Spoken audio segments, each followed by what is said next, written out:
A poisoned animal has two enemies, and only one of them is the poison. The other is the ground. Once a body that heavy lies down with a dose in it, its own weight finishes what the dose started. On the Austrey flats, the men who hold the winter grazing decide which animals live, and they have decided against the one that takes their calves. They do not hunt it. They bury bait along the boundary, bar the common, and lean on the rails while their money does the work. The woman who walks into that is nobody in particular, a hired hand who doses other people's cattle for a coin a head. She keeps the poisoned beast upright far longer than her own body can hold, and what it brings back to her door is not gratitude, it is account, and not one man along those rails can explain the number away. The frost was down hard on the flats the morning it went off its legs. By first light, it was sitting on its brisket in the white grass at the north line, like a barn set down wrong. Nobody sent for the drencher. Her name was Corva Rye. She was 33 years old, and she had never in her life owned an animal she had not been paid to touch. She came along the drove lane, with a leather drench horn on a strap across her body and a sack of burnt willow on her shoulder, because 2 heifers on the low farm had the staggers, and that side of the flats was her round. It had come apart in the night where the common ran out into rough ground, charcoal hide, gunmetal along the spine, the seams between the plates still showing a dull orange that had nothing to do with the sunrise. Its head was flat on the grass ahead of it. Steam came off its back in a thin sheet and did not rise. She set the sack down and went under the fence instead of over it, and she walked the whole length of the animal once before she let herself look at its head. What she read on it took less than a minute, and none of it was guesswork. The left flank stood drummed out tight above the short ribs, high and hard, which meant the gut had stopped moving. The nostrils ran wet and clear. Old froth had dried at the corner of the mouth. When she pressed her thumb to the gum above the tush, the color came back slow. Far too slow, and it came back a dirty gray instead of pink. The pupil of the near eye had gone wide and would not shut down for daylight. It was not a wound. A wound bleeds in one place and swells in one place, and you can put your hand on the edge of it. This was in all of it at once, evenly, from the gum line to the hind foot, and there is only one thing that arrives in an animal, evenly, and all at once. It had eaten something. She crouched at the head, out past the jaw where nothing could reach her by accident, and she stayed there long enough to count breaths against her own pulse. Shallow, quick, regular, not finished. The graziers had found it at dawn, and none of them had gone past the fence.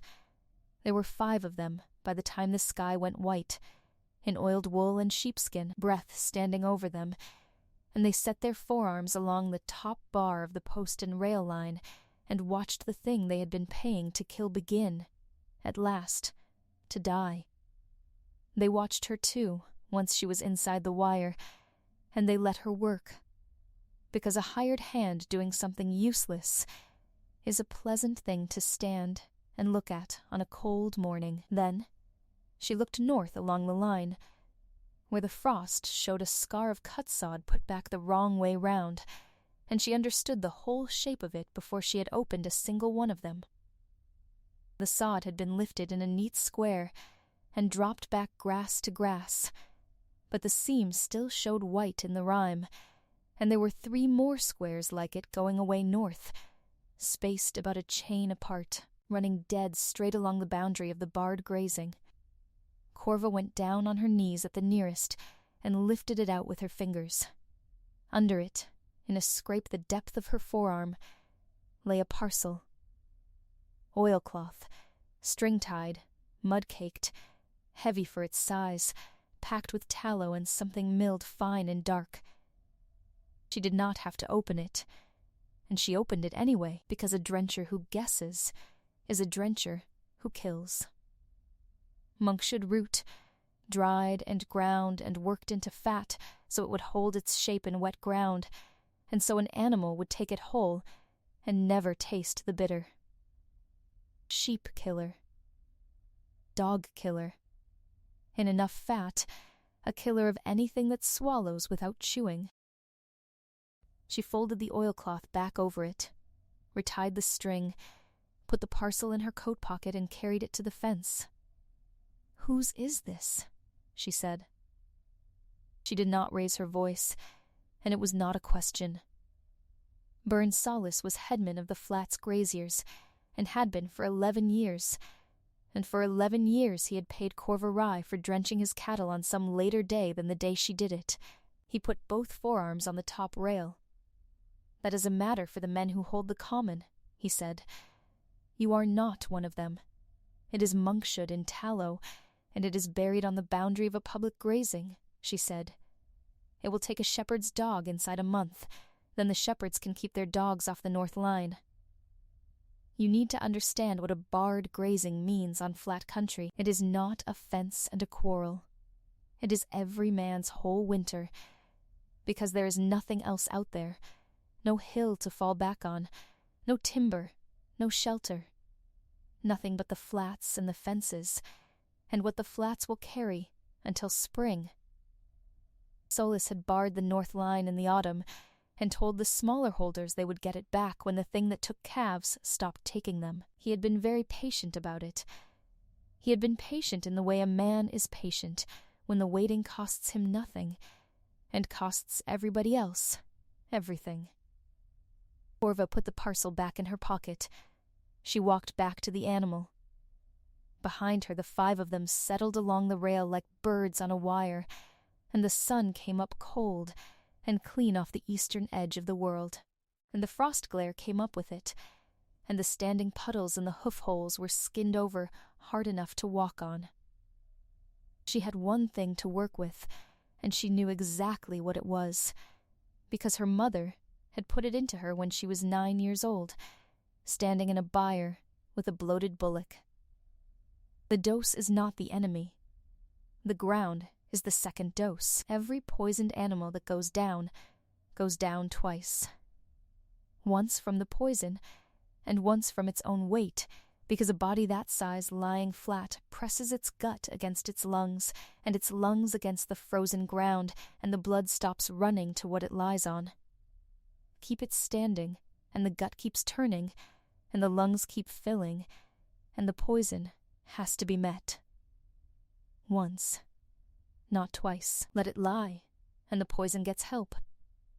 So she was not going to let it lie. Getting it up was not a matter of strength, and she never once tried strength.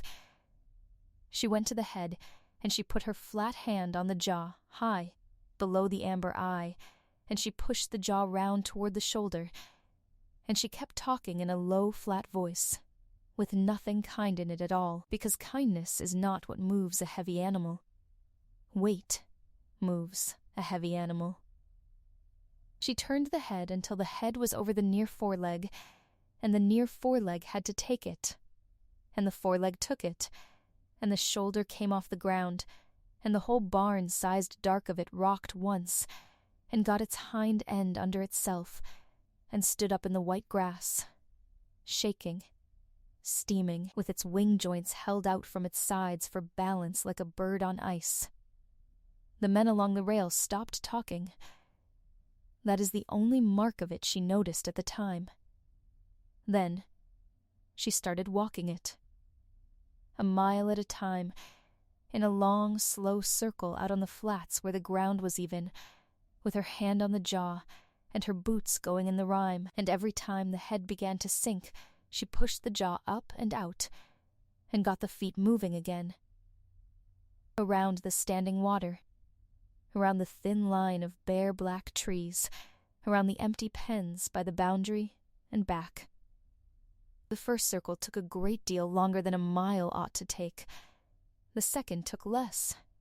By noon she had walked it 4 miles, and it had not gone down. By dusk she had walked it 9, and she had drenched it twice out of a wash-tub she carried up from the low farm. Burnt willow ground fine, and stirred through buttermilk and warm water until it was black as a bog, poured down the corner of the mouth while the head hung low. Charcoal takes the poison out of the gut and carries it through. It is the oldest thing in the trade. And it works only for as long as the gut is turning. And the gut turns only while the animal is upright. At the fence they had built a fire, and were eating. The dark came down on the flats without any evening in between, and the frost came back harder than it had been in the morning, and somewhere out past the black trees the animal stopped, and its knees went, and it started to fold. She heard it before she saw it. A sound like a rick settling. Corva got under the jaw and drove upward with her shoulder into the soft angle behind it, and for one whole second she was holding several tons of falling animal off the ground with the top of her back and both hands, which is a thing no person can do, and that is not what she did. What she did was make the head go up instead of down until the animal found its own hind feet. That is all anybody can ever do. You do not lift them. You give them somewhere to put their head. It got its feet. It stood in the dark breathing like a bellows with a hole in it. She walked it another mile before she let herself sit down. The first night was the one she remembered afterwards with the least detail, because nothing happened in it except the same thing happening over and over. A circle, a drench, the head sinking, the jaw pushed up. Another circle. Twice more it went to its knees, and twice more it came up. She learned in that first dark that it would follow the pressure of her palm without any halter at all, and that when she stopped talking it, stopped walking, so she did not stop talking, for hours, about nothing, about a heifer she had lost at 15, and a fence she had mended badly, and the price of buttermilk. Near the middle of the night, a lantern came out from the rail and stood at a distance, and did not come closer. "There is a bucket at the gate," a young man said. It was Yannick, who was Solas's hired man, and who had a face that had not yet learned to hold still. "Whose bucket?" Corva said. "Mine. Then say it is yours in front of them tomorrow," she said, "or take it home." He left the bucket. He did not say it in front of them the next day, and she used the bucket anyway, because the animal came first, and her opinion of a young man came a long way after. At second dawn the beast was still standing, and the swelling on the left flank had gone down by the width of 2 fingers, and Corva Rai had been awake for 1 whole day and 1 whole night. That was when the flats began to arrive. They came out along the drove lane in 2s and 3s to look, and they stood at the rail with the graziers, and the thing they had come to see was not the animal. It was her. A hired drencher with no land and no name, walking a beast the size of a barn around and around a frozen field by nothing but a hand on its jaw and a voice going hoarse.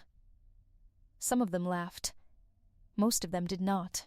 A woman from the low farm sent out bread and a stone bottle of hot milk, and Corva drank the milk walking and gave the last of it to the animal. Burns Solas came off the rail at midday, which he had not done once in a whole day and a night. "You have made your point," he said. "Now leave it lie down. If it lies down, it dies." "That was the arrangement," Solas said. "It has been the arrangement since autumn, and every man on this common agreed to it, and you were not asked because you hold nothing here." He let that sit. Then he did the thing he had come out to do, which was to take a purse from inside his coat and hold it out over the frost. A season's wage.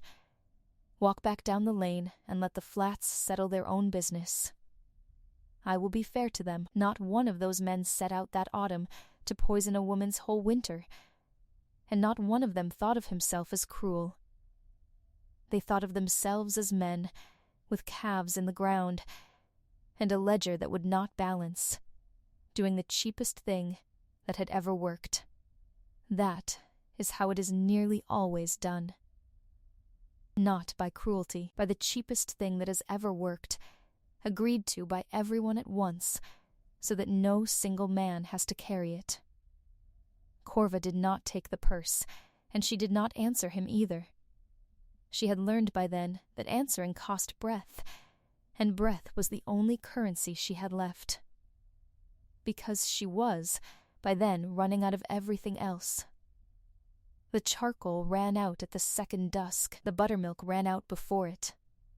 The low farm had no more to give, and the graziers gave nothing, and the tub sat empty at the gate with a black crust in the bottom of it, and there was no more medicine left within a day's walk of her, and no time to go looking for any. Twice on the second afternoon her circle carried her near enough to the boundary to see the cut squares of sod going away north in the frost, and she counted what she could see of them, because counting was the only work left that cost her nothing. 11 from where she stood. There would be more past the rise. She thought for a while about walking up that line with a spade and lifting every one of them out of the ground herself, and then she thought about what would be lying in the grass behind her by the time she came back down it, and she turned the head and went round again. So she had nothing left to give it but the walking, and the walking came out of her body. Her right knee went at some point in the second night. Not with a sound and not with a fall. It simply stopped locking, so that every third or fourth step she went down half a hand's width, and came back up, and she went on like that with her palm flat under the jaw and the frost glare of a low moon coming off the standing water, and the animal walked. And it walked. And it went on walking. At the darkest part of that second night it stopped halfway round the circle, and would not move for her palm, and she stood in front of the great lowered head, with her voice gone down to a scrape, and thought, with complete clarity, that this was where it ended. Then it swung its head, and put the flat of its jaw against her shoulder, and pushed. It walked her 4 steps before she understood what was happening. She had been steering it for 2 days. Now it was holding her up. The third night is the one I will not describe. I will give you the one fact that matters instead. In the third night, she walked something past 40 miles in total, on one knee that worked and one that did not, and she never once let it stop long enough to fold, and she did not know any of that at the time, because she had stopped counting circles somewhere before the moon set. What she knew was the smell of frost and hot scale, and her mother's voice out of a byre 24 years gone, saying the ground is the second dose, and the flat hard shove of a jaw against her shoulder every time her stride went short. The gum came back pink somewhere in that dark. She saw it at 4th dawn, and could not remember checking. She got it home. That is the part nobody on the rail believed afterwards, but the tracks were there in the mud until the thaw took them.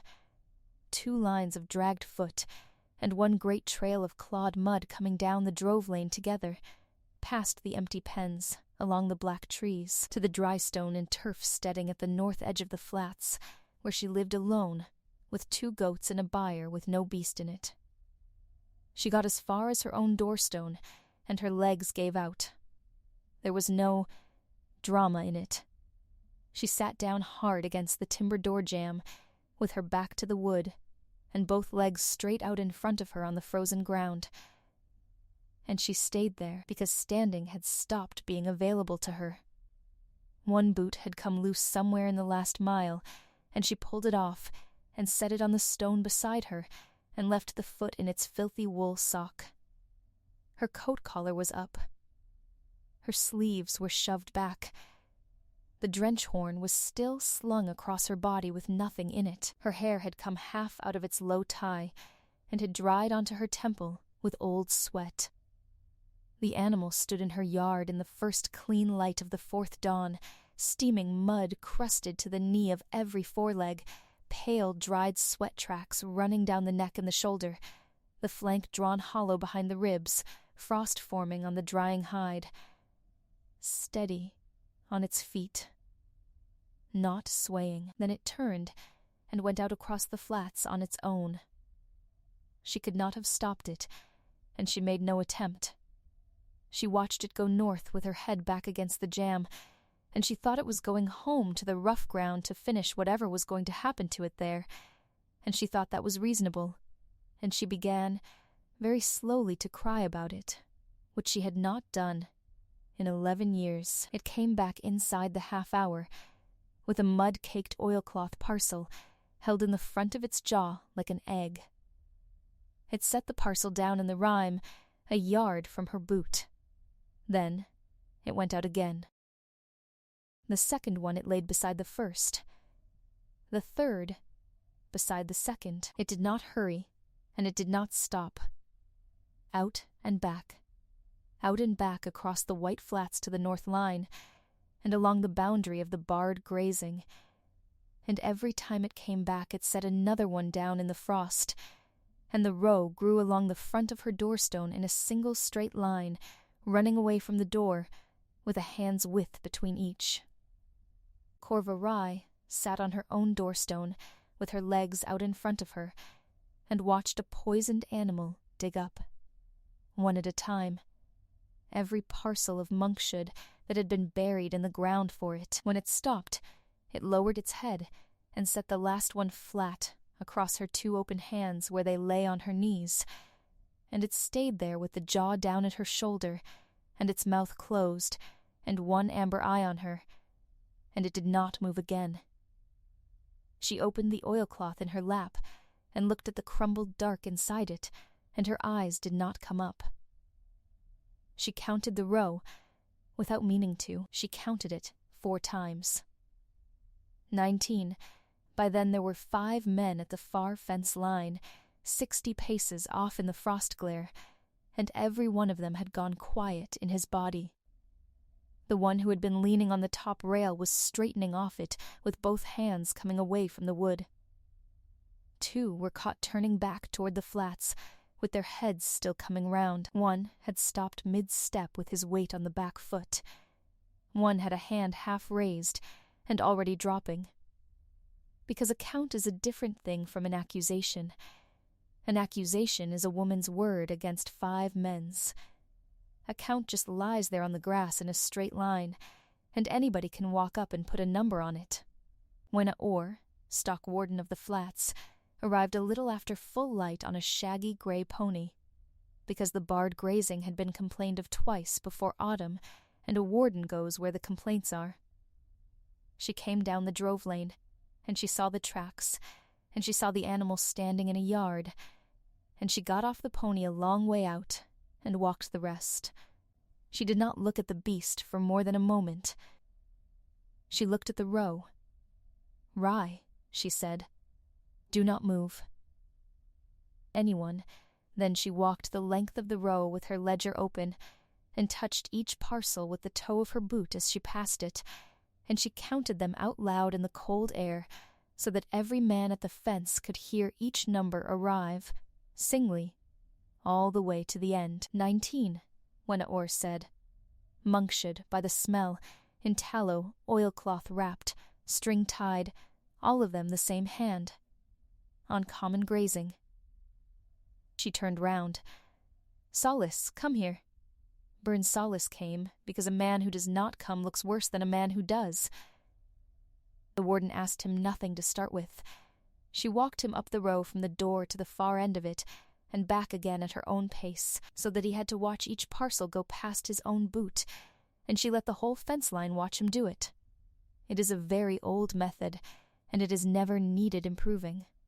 Put a man beside the thing he paid for, and leave him standing there while other people count. "I never set a parcel in my life," he said. "That is a fine, careful sentence," the warden said. "Try this one. How many did you buy? I do not know what you are asking me.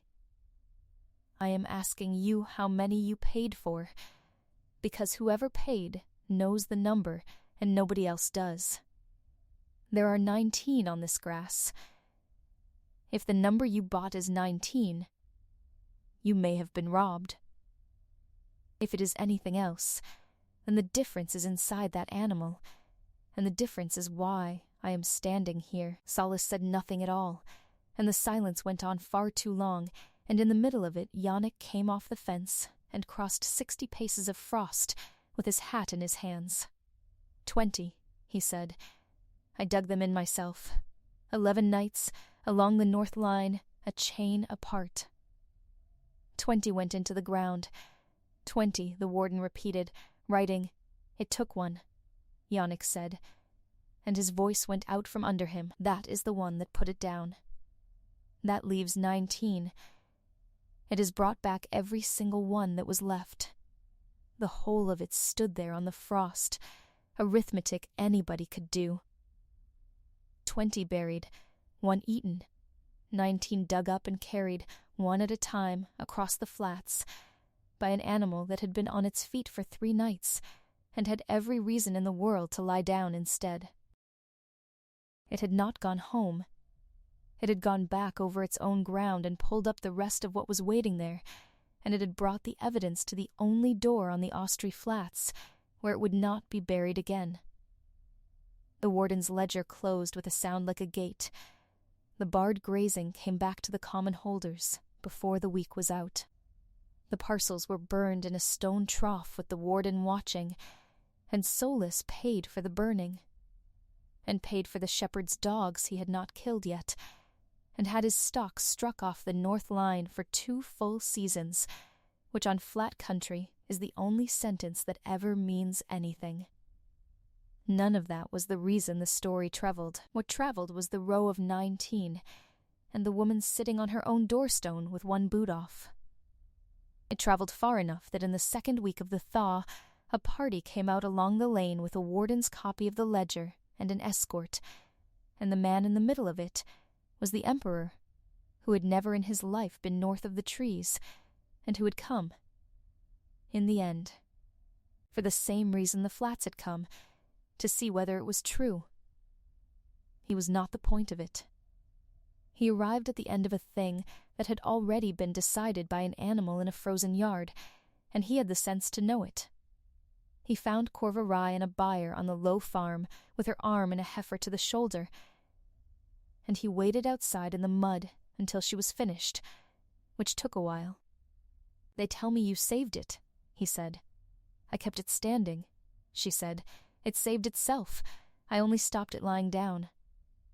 He looked past her at the flats, where the beast lay in the lee of a dry stone wall in the pale sun, with its wings folded and both goats grazing round its forefeet as if it were a rock that had always been there. "Ask me for something," he said. "The grazing is open," Corva said. That was the thing. He left. He sent a bell for the north line, and a standing order that no poison should be set on any common in the Austri country, and he never came back, and she never asked for anything else.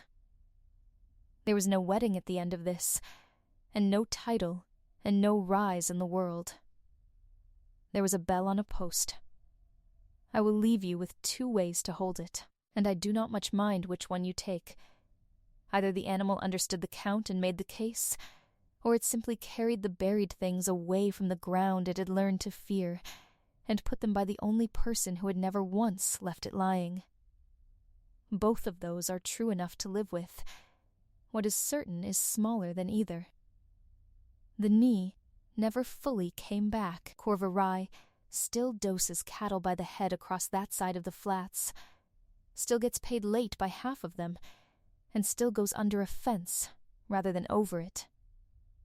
On the cold mornings the beast walks the drove lane with her as far as the black trees, and then turns back, because it has learned that this is how far it is allowed to go, and she comes home at dusk to 2 goats, a swept byre, and a doorstone with nothing laid on it at all.